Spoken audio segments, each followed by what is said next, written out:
Anthony Morris, welcome. Thank you. Good morning. Good morning. You probably noticed that my accent is not native to South Africa. If you were to take a guess, what do you think my accent is? Canadian. What? Dutch? No. What's north of the United States? Canadian. Yes. Thank you very much.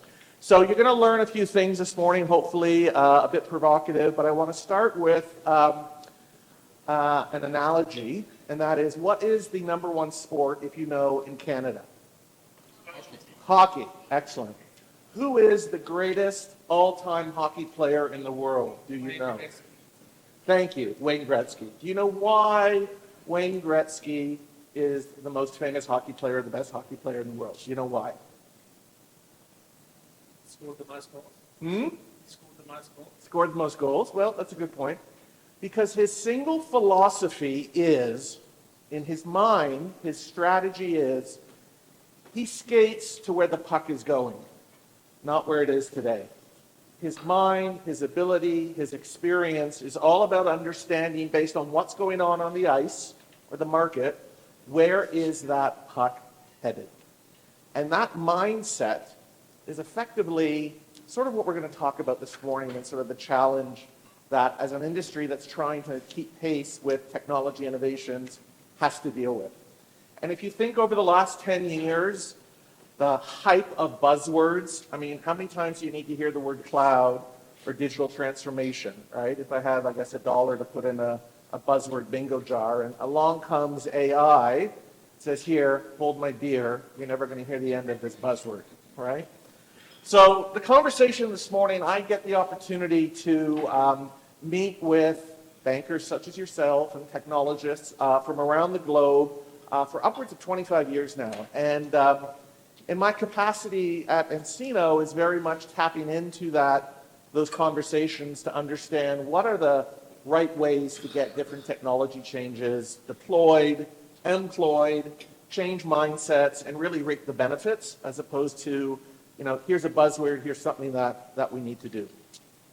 So I just want to start off with the concept of safe harbor. I'm going to be talking a lot about what we do in the concept of AI. This is not a pitch for nCino, so please don't worry about that. But obviously, we'd like to caveat everything with the concept of a safe harbor statement.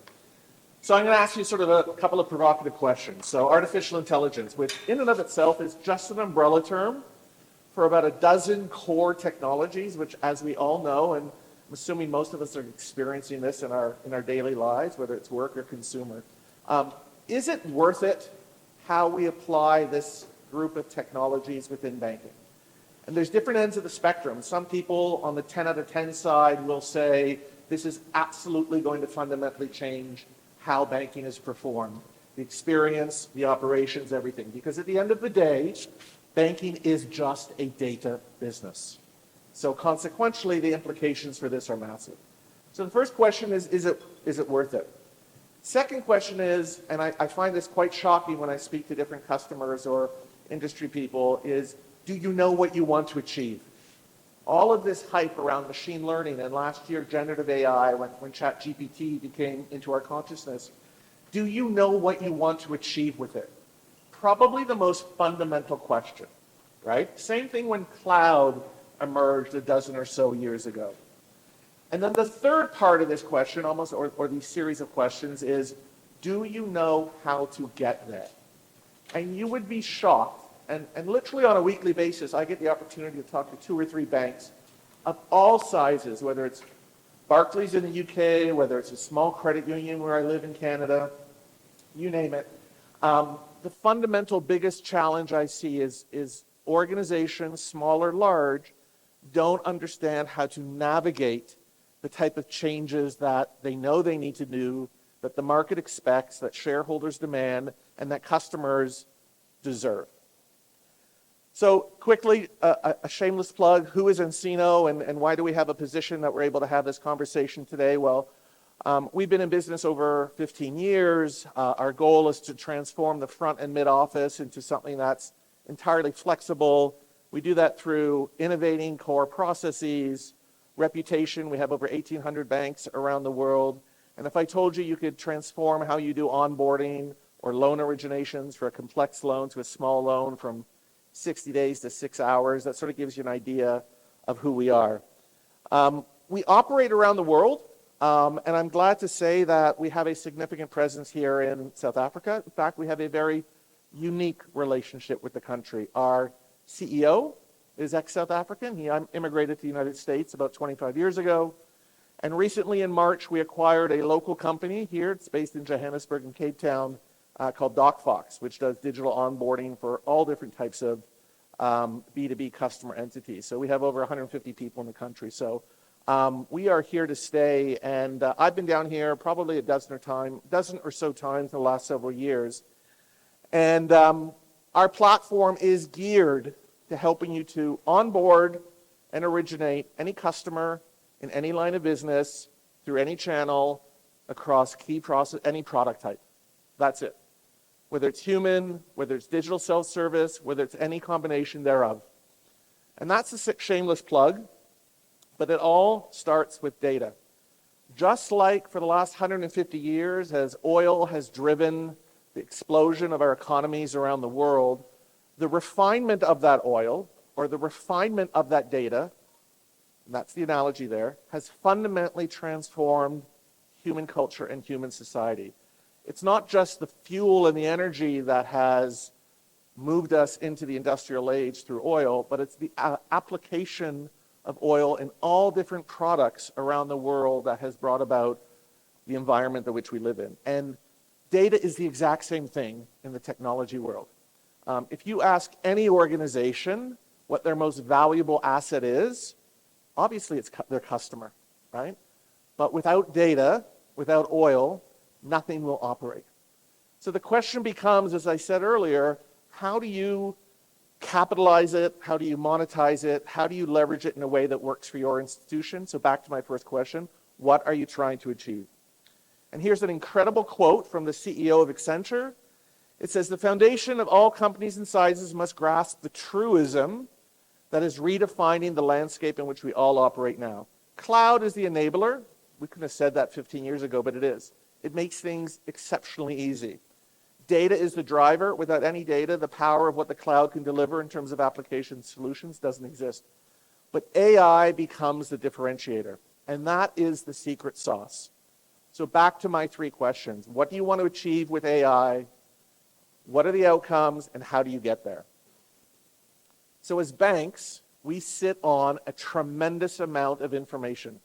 You could probably have the conversation that you sit on more data about your customers than potentially the government, which is a shocking thing to say.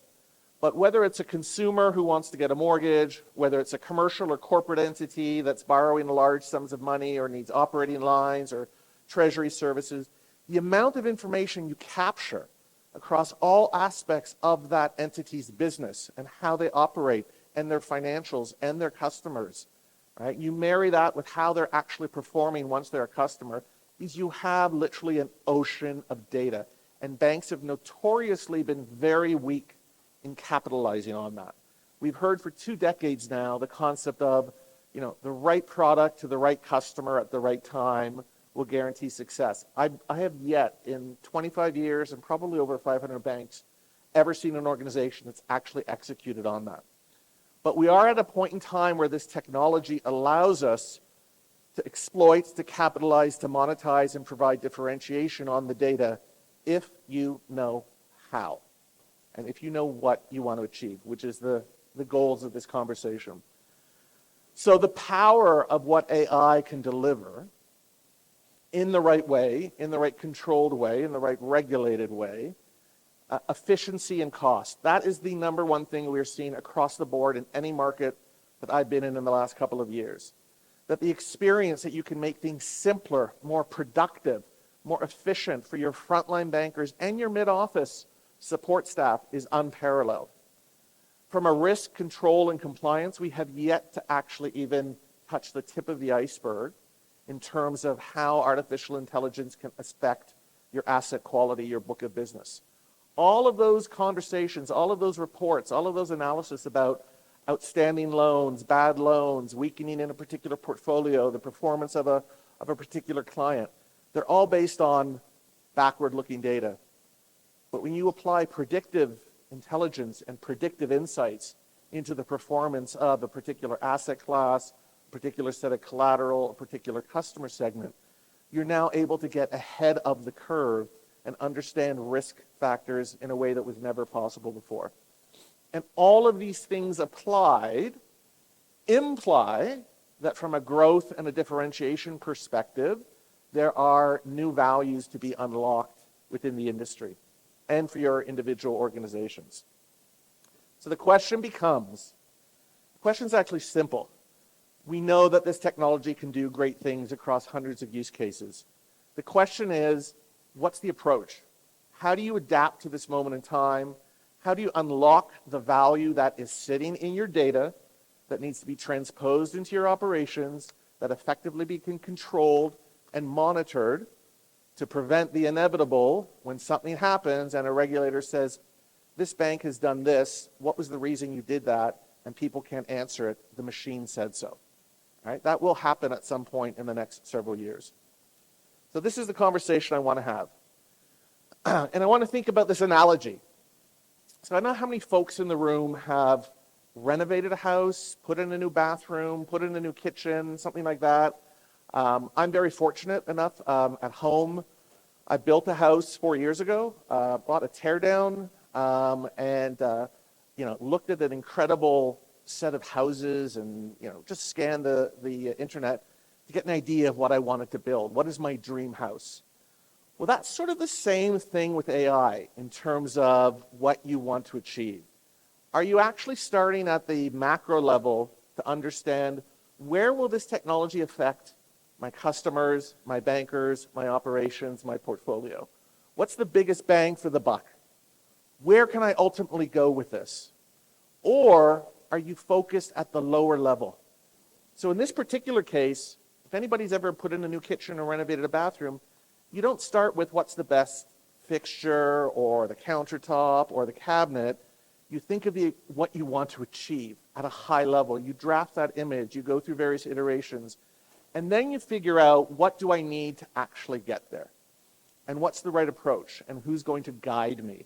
And it's the exact same analogy in the world that we're living in this, I don't even know if emerging is the right word, but this technology which has the potential, based on how the regulators deem it to go, to fundamentally change almost all aspects of our industry.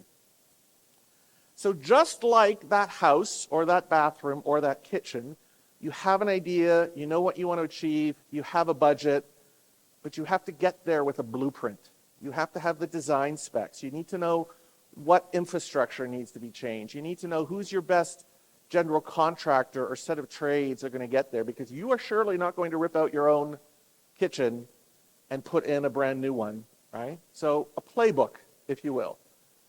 So it's the same thing in our world, and this session this morning is really around the secrets of success. And the secrets of success are effectively understanding the vision of what you can achieve holistically, operationally, use case-wise. How are you going to measure that? How are you going to manage your data to get there? How are you going to establish a blueprint for what you want to do? And then what are the guardrails? What are the parameters? What are the things you need to consider and manage within your organization to actually deliver on this vision? So the analogy between a new kitchen, a new house, and the method to get there, it's the exact same. And that's sort of one of the key points I wanted everyone to get through or to understand. So the biggest single vision we hear from our customers and that we espouse, obviously, is efficiency, efficiency, efficiency. Make things quicker. Take cost out of the business. Make it easier for my bankers. Why do they need to sift through 50 documents? Can't we just upload them? They're automatically sorted. The data is extracted. It's put in the right place. The right financial analysis is done. And it's just served up to the right people to make the decision. So not all that cumbersome administrative work, which effectively the regulators don't care about. It's the decision that they care about. It's the risk implications. So everything we've heard in the banking sector is around efficiency. It's not about having AI make a decision Are you a likely candidate for a mortgage? Should this $50 million loan, have these type of covenants and this type of collateral structure? It's about doing all that administrative work and letting the machine do it and letting the humans make the decisions, manage exceptions, deal with policy, etc. And these are the type of benefits that we see. So that's what we call the vision. Now you can break this down into specific use cases, if you will, and that's sort of what I want to show you now. And this is a mind-numbing slide. Do not worry about the gazillion boxes on here. But I'm going back to that point about vision. So what can be achieved? What does nirvana, what's the Emerald City look like? So we break it up into sort of three parts. And at the top, you sort of see, the main originations life cycle, pick your line of business, what are the stages that things go on. And in the middle, you see sort of what are all the sort of underlying business functions that need to happen. And then there needs to be a data and intelligence infrastructure to support this. This is what I call a practical vision, a practical blueprint, just like the blueprint for that house. All of the things you need to run the piping and the wiring and to keep it secure and controlled and auditable and be able to understand what the machines are doing, what the decisions are being, what are the algorithms, need to understand when they're veering off course in terms of their recommendation, and then how that gets applied in terms of actual capabilities. Imagine uploading a financial document or 20 financial documents for a commercial deal. The system uploads them, it categorizes them, it places the information in the right place in the application, it performs the financial analysis, it compares it to company policy, rules, compliance, and then it surfaces that information in a nanosecond to a banker or a credit committee to make the decision. That's some of the things that happen in the middle layer. And the top layer is more sort of that conversational, generative AI, documenting, querying, having a conversation with information. Hey, will this deal meet our policies? What type of collateral do I need for this type of loan? You're not asking the thing to make a decision. You're asking to just fetch all of the information, sort through dozens of documents, and just bring it back in real time. So the way we look at it is the vision of what you can do, that blueprint, is about intuitive interfaces and conversational skills to interrogate information. Imagine the concept of no longer having to build reports or ask the back office for reports, simply querying the data and say, which of my customer segments in this industry for this asset class are at most risk for this event that's occurred, in the industry in the last week. And it immediately goes out and it looks at a plethora of information that may be in-house or online and comes back and say, these are the 50 customers by prioritization, by credit risk that you need to take a hold of. That's the power, that's the vision of conversational AI. Predictive AI, machine learning, which learns obviously on great amounts of data, can be used to streamline and clean out most of the mid-office. There will be a point in time, sometime in the next 5 to 7 years, where the mid-office is going to shrink radically because all of those people moving paper, analyzing work, confirming information, ticking off boxes, the technology will just do it. And it's not a risk equation, it's a productivity and efficiency conversation. And last but not least, that kitchen is not going to work unless the foundation of the house, the security, the plumbing, the wiring, everything is there to make sure that it will operate. And the type of infrastructure that's needed, and whether it's in-house, whether it's an outside provider, whether it's a series of platform providers, it's probably the most critical, because when the regulators come knocking and they say, hey, we've noticed that your organization is doing A, B, and C, we want to know how these decisions are being made. If you can't peer into that machine box, and we call it a glass box, not a black box, if you can't peer in and explain to the regulators and have traceability and auditability, you're going to be in trouble. Hence, again, a vision, a blueprint. So, the guts of it. I got a few minutes left. I'm not going to talk on all of these, but I wanted to throw them out. Secrets for success. Think of this as the playbook. Think of this as the how do you get to that future, some of those capabilities in that vision or that blueprint that I just talked about. What use cases are you going to focus on? Where is the biggest bang for the buck? What's the priority? It's not just AI for AI's sake. What's your data architecture? And I should mention up front, these concepts are inversely related to the size of your organization. Clearly, a standard bank, an ABSA, they're going to have very complex environments, very large tier one banks that have to work through a lot of this. The smaller your organization is, the less complex your data landscape, the less systems you have, the easier it is to plot the approach.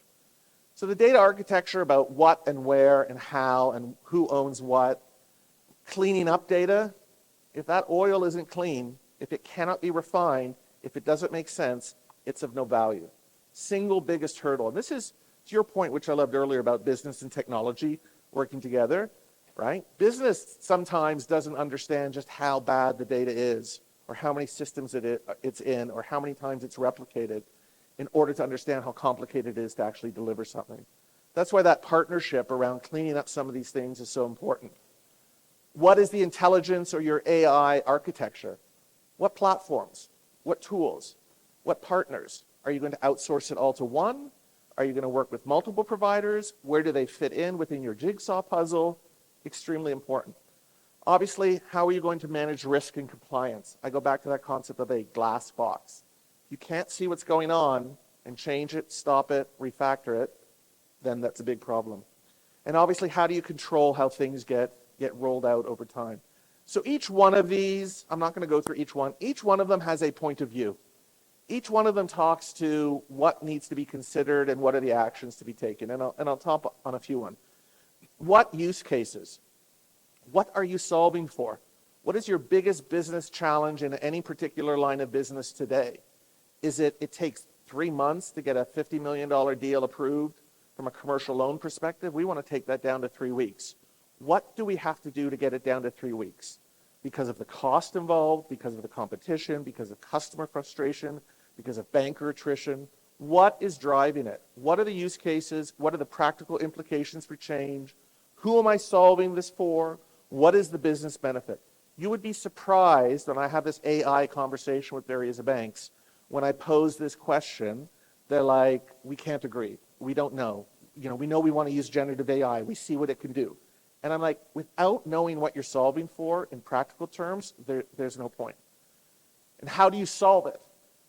Banks are notorious for trying to solve for every possible permutation of a problem. The statement, perfection is the enemy of good? What does good look like in terms of solving one problem in a process? We don't need to solve for 50 permutations. 5 will do, right? Is this part of a journey? Are we solving this and then it allows us to solve the next thing and then those two things allow us to clean out the rest of the process? Or is this just fixing something over here and fixing something over here? The reason I'm sharing these with you is to understand that to sort of embrace this point of time, to clean out the spaghetti of systems and data that exists within most banks, a very thoughtful, logical strategy needs to be employed. And if you think about technology in banks, sometimes it's a rush to get something in, right, as opposed to standing back, knowing what I want that beautiful kitchen to be, as opposed to putting in, and anyone that's ever done this, put in 3/4 inch plumbing, only to find out when you have to hook it up to the main, it's 1 inch plumbing, and you didn't realize that, and the two don't work together. Similar concepts. Data architecture, intelligence architecture, as I said, it's what are your platforms? Who are you outsourcing? Are you building your own algorithms? Probably not. What are you leveraging? How are you going to control and audit and manage them? How are you going to classify the data? How are you going to classify it according to a risk, right? All of these are incredible considerations. And compliance and risk management, if they are not at the table up front, right? This is as big as cloud, if not bigger. So the conversations at an executive level, structuring how this looks like, making sure that there's governance with the right folks at the table. It's not just business and technology, it's executive, it's compliance, it's operations, it's everyone. So on and on. Are the slides going to be made available to everyone? So you guys will get it. Perfect. You can walk through this. As I said, our team is here to have ongoing conversations about this. The recap and the point of this is very basic. The how and the approach for embracing artificial intelligence is as important, if not more, than the why, because we all get excited about what it can do. Therefore, a playbook, a prescriptive approach, organizations that have done this, that are creating the programs and the services that guide you through it. If anyone's ever gone on a weight loss journey, you know, you hire a nutritionist, you hire a coach, you hire, you know, different folks to help you through that process. Because if you could have done it by now yourself, and I'm a victim of this, I would have, right? So I learned from people who helped me, right? A vision, a blueprint, and a roadmap to get there. You wouldn't build a jigsaw puzzle with your kids. You wouldn't dump all the pieces down on the table, sort them apart, and go, oh, what fits where? No. You look at the picture on the box, and you chunk it out, and you get a sense, and you deploy a strategy, and you put it together. It's the exact same thing here. So I hope that just gives you a little bit of a view when we say secrets of success, that the how, as I said, equally if not more important as the why, in order to capitalize on the power of what AI can do. And I think we've all seen a million use cases and examples and demos, and we've got some great ones over here, of what it can do. But how to make it real in your institution is where the rubber hits the road. So I hope that's been helpful. Thank you. Ladies and gentlemen, Remember Wayne Gretzky, number 99. Anthony Morris from nCino. Thank you very much.